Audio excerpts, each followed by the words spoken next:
అందరికీ నమస్కారం. 30 days of ఆంధ్రప్రదేశ్లో ఈరోజు డే 12. ప్రపంచంలోనే అత్యంత కారంగా పేరు పొందిన మిర్చి ఎక్కడ పుట్టిందో తెలుసా?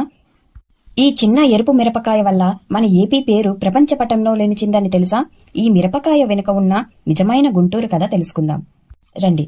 గుంటూరు మిరపకాయలు ఏపీ గర్వం మాత్రమే కాదు, ప్రపంచానికి కారం అనే పదార్థం అంటే గుర్తొచ్చే పేరు.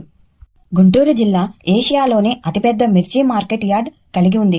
రోజుకు 1000 టన్నుల మిర్చి వేలం జరుగుతుంది.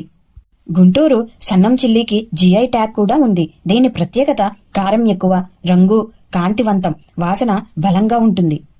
భారతదేశంలో ఉత్పత్తి అయ్యే మొత్తం మిరపకాయల్లో దాదాపు 46% ఏపీ నుంచే వస్తుంది. అందులో ఎక్కువ భాగం గుంటూరు, ప్రకాశం, కడప, నంద్యాల జిల్లాల నుండి వస్తుంది. గుంటూరు మిరపకాయలు అమెరికా, యూరప్, మధ్యప్రాచ్యం, అమెరికా, ఆఫ్రికా వంటి అనేక దేశాలకు ఎగుమతి అవుతాయి. 2022లో భారత్ మొత్తం మిర్చి ఎగుమతుల్లో 60-70% వాటా గుంటూరు మిర్చిదే.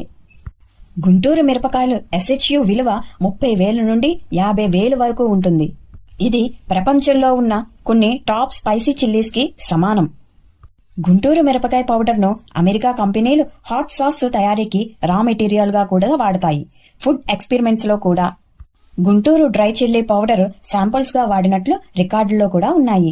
గుంటూరు మిరపకాయ అది కారం కాదు, ఆంధ్రుల ఆత్మలోని ఉత్సాహానికి చిహ్నం. ప్రపంచమంతా దాన్ని the spicy heart of India అని పిలుస్తారు.